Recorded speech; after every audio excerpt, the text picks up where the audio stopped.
তুই বরং তরকারিগুলো তাড়াতাড়ি কুটে ফেল, আমি এইদিকে ভাতটা যত তাড়াতাড়ি সম্ভব করে নিই। ঠিক আছে দিদি, তাই করছি। আমি তরকারিগুলো কুটতে থাকছি। মেজ বউ কোথায়? ওকে এখনো ঘুম থেকে ওঠেনি? জানি না দিদি, কে কি করছে তার দিকে অত খোঁজ খবর রাখি না। আমাকে সংসারের কাজ করতে হবে, তাই আমি করছি। তা তো বটেই, বড় বউ হবার খাতিরে আমাকে তো এসব দিকে খোঁজ রাখতেই হবে।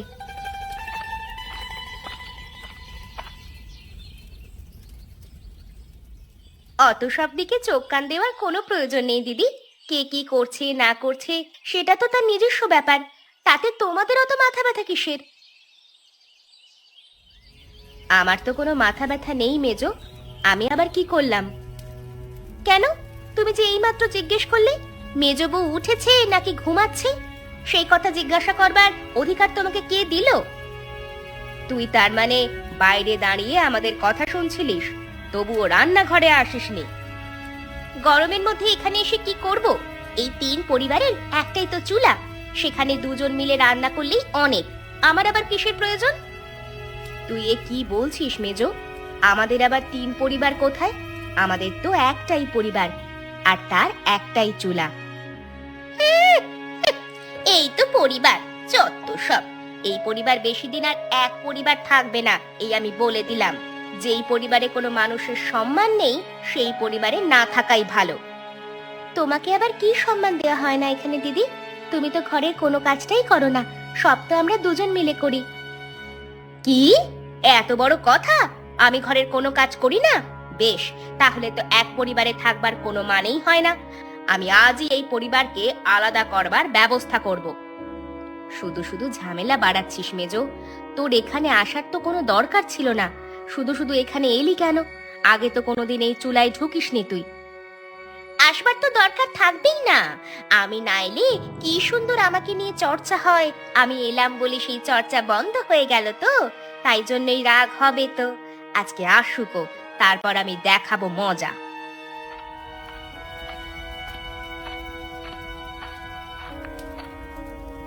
এবার কি হবে বলতো ছোট? যা হবার তা দেখা যাবে, তুমি এত ভয় পেও না তো দিদি। ও সব সময় চালাকি করবে আর ওকে ছেড়ে দেব, সেটা তো হয় না।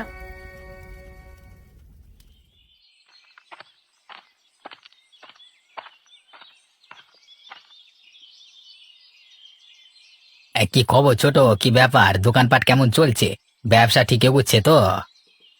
হ্যাঁ দাদা, ওই আর কি, ব্যবসা যেমন যাবার কথা তেমনই যাচ্ছে। তা দাদা, হঠাৎ করে তুমি তোমার কাজ ছেড়ে আমার কাছে চলে এলে, কিছু দরকার ছিল নাকি? দরকার তো অনেক দিন থেকে আছে, কিন্তু সেই দরকার মিটছে কই বল দেখি। হ্যাঁ দাদা, বলো না কি দরকার, দেখি আমি মেটাতে পারি কিনা। বেশ, তুই যখন জিজ্ঞেস করছিস তাহলে আমি বলছি। হ্যাঁ, আচ্ছা একটা কথা বলতো, এখনকার যুগে এই এক পরিবারে থাকতে তোর কি ভালো লাগে? ভালো লাগবে না কেন? এখনকার যুগে একান্নবর্তী পরিবারে থাকা আর কোথায় দেখা যায় বলো দেখি। আমি তো বেশ ভালোই আছি। কিন্তু আমি তো ভালো নেই, আমার ওই পরিবারে থাকতে একদম ভালো লাগে না। কিন্তু বর্দাটা না কিছুতেই।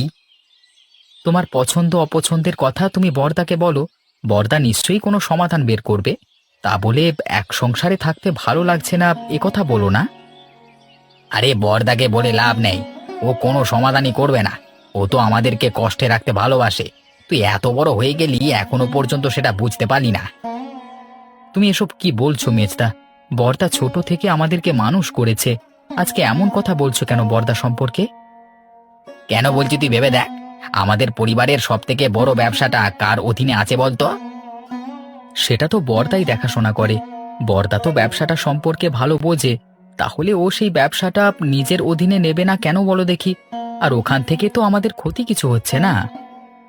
আরে চাঁদু, ক্ষতি হয় কি না হয় সেটা তুই বুঝলি কি করে?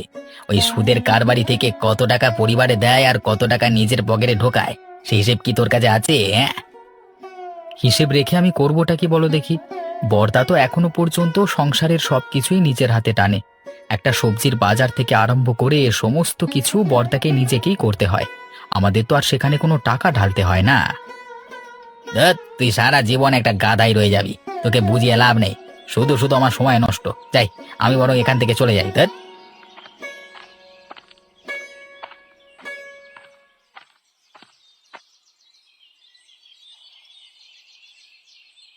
কি হয়েছে বাবু বলুন তো আপনার? আপনাকে ইদানিং খুব নিরাশ নিরাশ লাগছে, ব্যাপার কি? আসলে কি জানিস তো, গিন্নি চলে যাবার পর থেকে আমার আর কোনো খাবারই ঠিকমতো মুখে রোচে না। আর গিন্নির হাতের রান্না তো দারুণ ছিল, তুই জানিস। সেই রান্নার স্বাদ আমাকে কেউ আজ পর্যন্ত রেঁধে দিতে পারলো না। হ্যাঁ, আপনি যদি বলেন তাহলে আমি দেশ বিদেশ থেকে ভালো ভালো রাঁধুনি আপনার জন্য এনে দেব। আপনি শুধু আমাকে অনুমতিটা দিন, দেখবেন তাদের হাতের রান্না আপনার মন ভরিয়ে দেবে। না রে নগেন, না। দেশ বিদেশের ভালো রাঁধুনি আনতে গেলে অনেক টাকা খরচ করতে হবে। আমার ইচ্ছে পূরণের জন্য অত টাকা খরচ করতে আমি রাজি নই। সেই টাকা যদি আমি গ্রামের উন্নয়ন প্রকল্পে খরচ করতে পারি, তাহলে সকলেই খুব ভালো থাকবে। সেটা আপনি ঠিকই বলেছেন বাবু, কিন্তু আপনার নিজের দিকটাও তো একটু ভাবতে হবে। আচ্ছা নগেন, আমাদের গ্রামে কি এমন কেউ নেই যে আমাকে ভালো মন্দ একটু রান্না করে খাওয়াতে পারবে? সেরকম কেউ আছে কিনা আমাকে একটু খুঁজে দেখতে হবে। আশা করছি পেয়ে যাব। আমাকে একটু সময় দিন, হ্যাঁ। হ্যাঁ, আপনি যখন ইচ্ছে করেছেন যে গিন্নি মায়ের মতো হাতের রান্না আপনি খেতে চান, তখন আমি আপনাকে খাওয়াবোই খাওয়াবো। আপনার কোনো ইচ্ছে আমি অপূর্ণ হতে দেব না। এই জন্যই তো তোকে খুব ভালোবাসি। আচ্ছা, তার আগে কি তোর কিছু টাকা পয়সার প্রয়োজন আছে? হ্যাঁ বাবু, আমার নাম নগেন হতে পারে, হ্যাঁ। আপনি ওই কার্টুন গল্পের নগেনের সাথে আমার তুলনা করছেন কেন, হ্যাঁ? আমি কি সবসময় টাকা টাকা করে লাফাই নাকি, হ্যাঁ? আপনি কি যে বারবার এক কথা জিজ্ঞাসা করেন। ঠিক আছে, ঠিক আছে, আর জিজ্ঞাসা করব না। কি গো রেশমা, তোমাকে আজকে আবার উদাস বলে মনে হচ্ছে। তোমার দুই যা নিশ্চয়ই তোমার সঙ্গে ঝগড়া করেছে আবার। সে আর বলতে, সারা দিন তো আমাকে কথা শুনিয়ে মারছে। তোমাকে তো আমি কবেই বলেছি ওই পরিবার থেকে আলাদা হয়ে যেতে, তারপর নিজের স্বামীকে নিয়ে আলাদা পরিবারে নিজের মতো করে থাকতে। কিন্তু তুমি কি সে কথা শুনেছো আমার? আমি সেই কথা যখনই বলতে যাই তখনই বড় আর ছোট বউ এক হয়ে যায়, তারপর আমাকে কথা শোনাতে শুরু করে। তুমি তোমার স্বামীকে বলতে পারো না? তোমার স্বামীকে বললে নিশ্চয়ই কোনো একটা উপায় বের হবে। স্বামীকে তো বলি, ওদিকে স্বামীও বলে যে বড়দা নাকি আমাদের বাড়ির বড়, ব্যবসাটা নিয়ে সেখান থেকে টাকা পয়সা হাতিয়ে নিচ্ছে। ও মা, সে কি কথা! তোমরা এক পরিবারে থাকো আর তোমাদেরকে এড়িয়ে তোমার বড়দা এসব কাণ্ড করে বেড়াচ্ছে?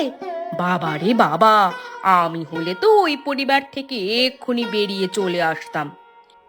সবকিছু ছেড়ে দিয়ে তো আর বেরিয়ে আসতে পারি না। গোটা পরিবার ভাগাভাগি করে আমার ভাগের সম্পত্তি আমি বুঝে নিয়ে তারপর বেরিয়ে আসব। হ্যাঁ হ্যাঁ, সেটা তুমি ঠিকই বলেছ, কিন্তু এই সম্পত্তি ভাগাভাগিতে তো অনেক ঝগড়াঝাটি হবে। সেসব তুমি একা সহ্য করতে পারবে তো?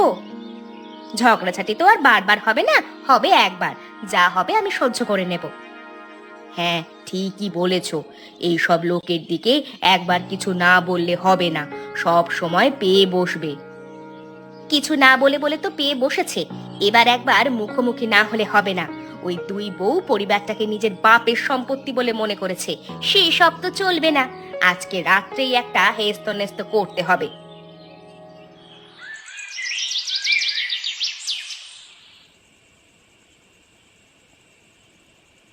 কি হলো গিন্নি, তোমার মন খারাপ মনে হচ্ছে? ব্যাপার কি? ব্যাপার আর তোমাকে কি বলি, আমাদের তিন বউয়ের এক পরিবারে থাকা সম্ভব নয়। এক পরিবার থেকে এক চুলায় রান্না করে আমাদের প্রত্যেক দিনই নিজেদের মধ্যে অশান্তি লেগে থাকে।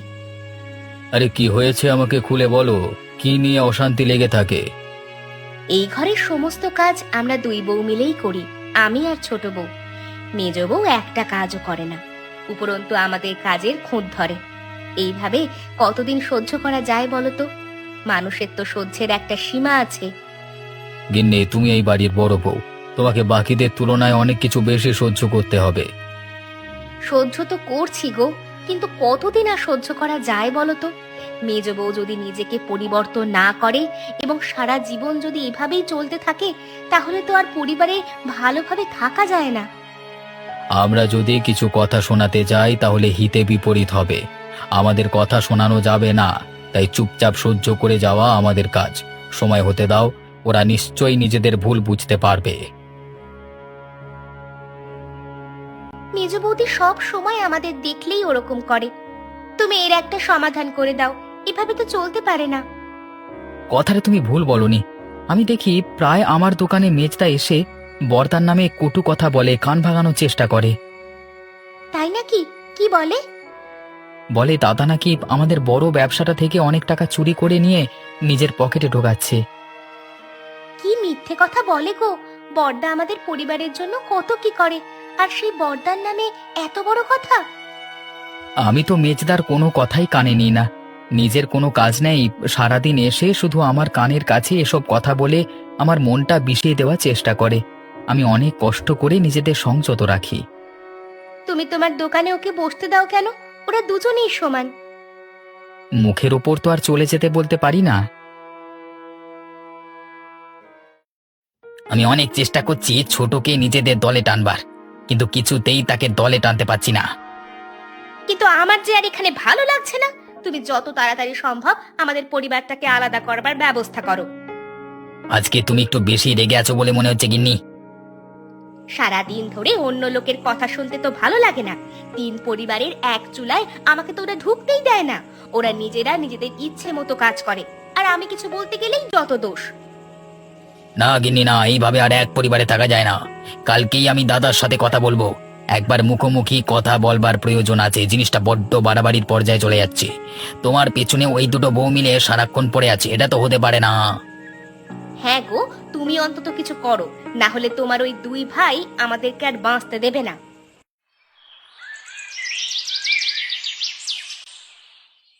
কি নগেন, তুমি যে বলেছিলে আমাকে কয়েকদিন সময় নিয়ে আমার জন্য এই গ্রাম থেকে ভালো রাঁধুনি খুঁজে আনবে, তার কি হলো? হ্যাঁ বাবু, সে কথা আমার মনে আছে। আর আমি আপনার জন্য মনে হচ্ছে একজন ভালো রাঁধুনি খুঁজে পেয়েছি। বলো কি গো, তাই নাকি? হ্যাঁ বাবু, সেটাই। তবে একটা মুশকিল আছে, সেটা সমাধান করতে হবে। কি সমস্যার কথা বলছো? আমি যে পরিবারের কথা বলছি না, তা সেই পরিবারের তিনজন বউ।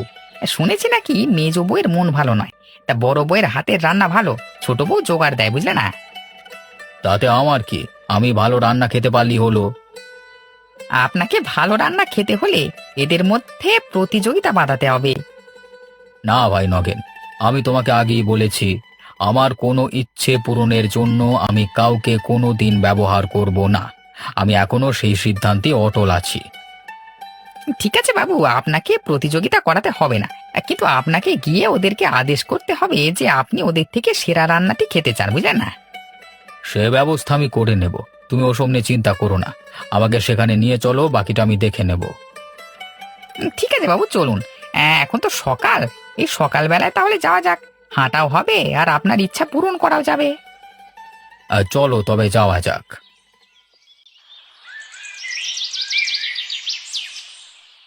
দাদা, তোমাকে আমি একটা কথা বলতে চাই।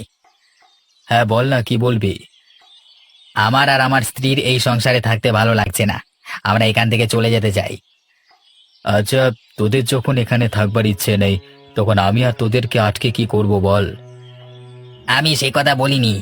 আমি তো এখান থেকে যাব বটেই, কিন্তু তার আগে এই পরিবার ভাগ করে আমি সমস্ত সম্পত্তি নিয়ে যাব। তার মানে এই পরিবার ভাগ করবি মানে? মানে আবার কি? যে পরিবারে আমার স্ত্রীর কোনো সম্মান নেই, সেই পরিবার একসাথে থেকে কোনো লাভ নেই। তুই এ সংসারে থাকতে চাস না, সেটা তোর ব্যাপার। তুই আমাদেরকে বলছিস কেন? তোর না পোষায় তুই থাকিস না। আমরা দুজনে তো এই সংসারে খুবই ভালো আছি। সে তো থাকবে বটে, তোমার গিন্নির পেছনে লাগলে না, তখন তুমি বুঝবে।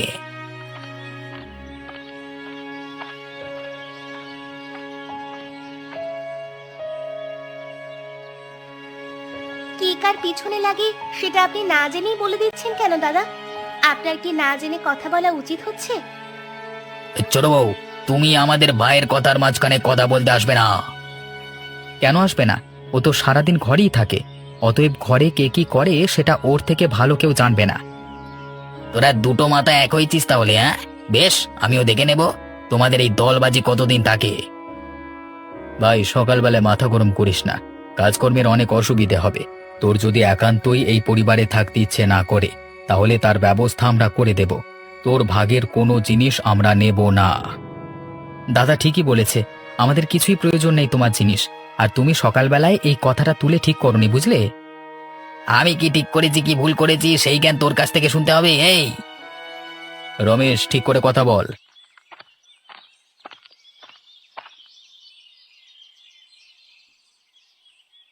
কি ব্যাপার কি? তোমাদের তিন ভাই সকালবেলা এরকম চিৎকার চেঁচামেচি করছো কেন? আরে বাবু, আপনি আপনি আমাদের বাড়িতে এসেছেন, কি সৌভাগ্য আমাদের। আসতে বাধ্য হলাম। আপনি না এলেও আমি আপনার কাছে যেতাম বাবু। কেন, কি দরকার? আমার আর এই পরিবারে থাকতে ভালো লাগছে না। আমি সেই কারণে এই পরিবার আলাদা করতে চাই, তাই আপনার সাহায্য চাই। ঠিক আছে, ওসব কথা পরে হবে। তুমি এখন সামনে থেকে সরো। তোমাদের তিন গিন্নিকে আমার সামনে ডাকো।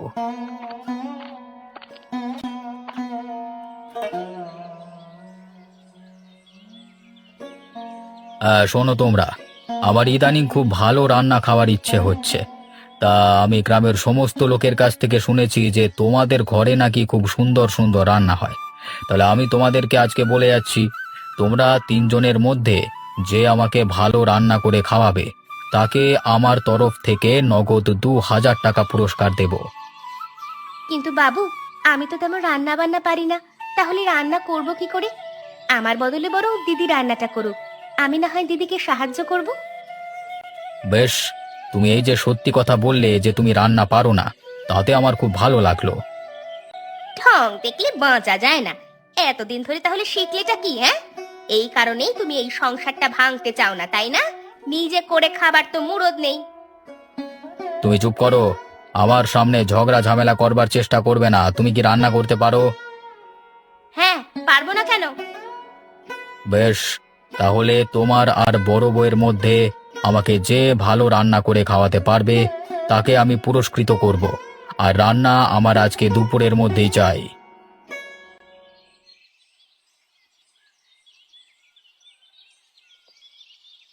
আজকে আমি আগে রান্না করব। বাবা, সত্যি আজকে দেখেও খুব ভালো লাগছে যে আমাদের তিন পরিবারের এক চুলাতে আমাদের মেজ বউ আগে রান্না করতে চলেছে। কেন দিদি, আমাকে দেখে খুব রহস্য করতে মন চাচ্ছে, তাই না? তাহলে শুনে রাখো, আজকের মোড়ল মশাইয়ের কাছ থেকে ২,০০০ টাকার পুরস্কার আমিই নেব। আমিও তো সেটাই চাই যে তুই এই পুরস্কারটা জিতে নে। তোর রান্না আগে তো কোনোদিন কেউ খায়নি, তাই জন্য আমিও অধীর আগ্রহে অপেক্ষা করছি যে মোড়ল মশাই তোর রান্না খেয়ে কি বলেন। যা বলবেন সেটা তো চোখের সামনেই দেখতে পাবে। এখন বকিও না, এখান থেকে যাও। আমার রান্না শেষ হলে তারপরে এই চুলাতে তোমাদের রান্না চাপানো হবে, তার আগে নয়। ঠিক আছে, তবে তাই হবে।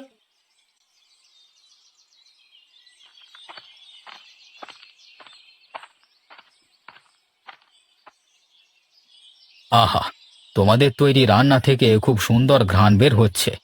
আশা করছি আমার গিন্নির মতো রান্না তোমাদের দুজনের মধ্যে নিশ্চয়ই একজন কেউ করতে পেরেছে। এবার তোমরা একে একে খাবারগুলো বাবুর সামনে রাখো। বাবু খেয়ে বলবেন কার রান্না কেমন হয়েছে।